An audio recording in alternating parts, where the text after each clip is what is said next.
So I'm working on a couple different pieces today, and this middle one, they're all pieces of pine, but this middle one is basically out of pressure treated lumber. And the reason for that is this piece, commission piece, is going to be outside. I'm going to make a Jacksonville Jaguars hook and ring swing game out of this.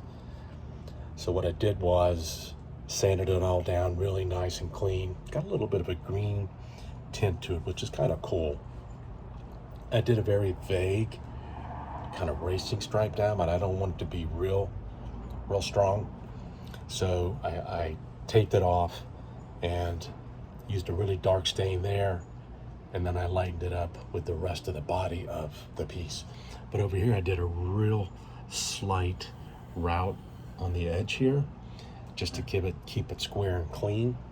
And then the imaging is coming along with a bottle opener down here.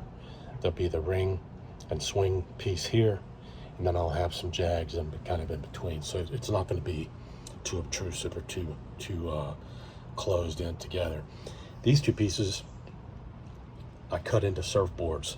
Most of it, once I cut it out with my jigsaw, I came in and I basically hand sanded and also used my orbital sander to really get these round edges.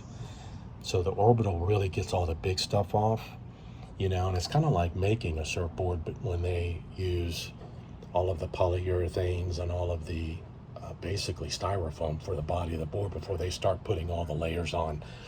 But then I take a kind of a high grit.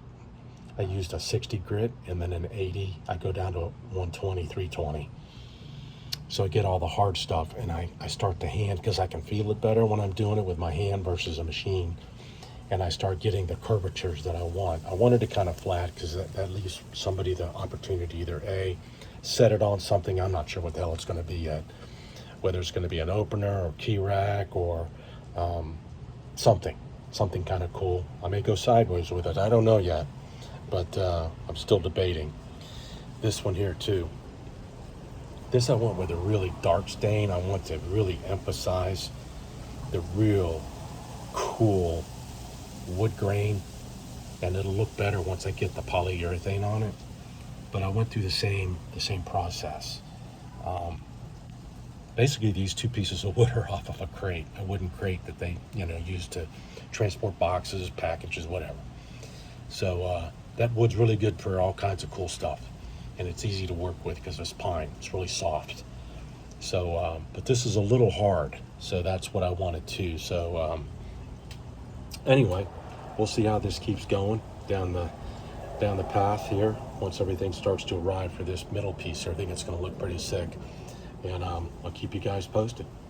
Thanks for tuning in. Hope you guys have a great week. God bless.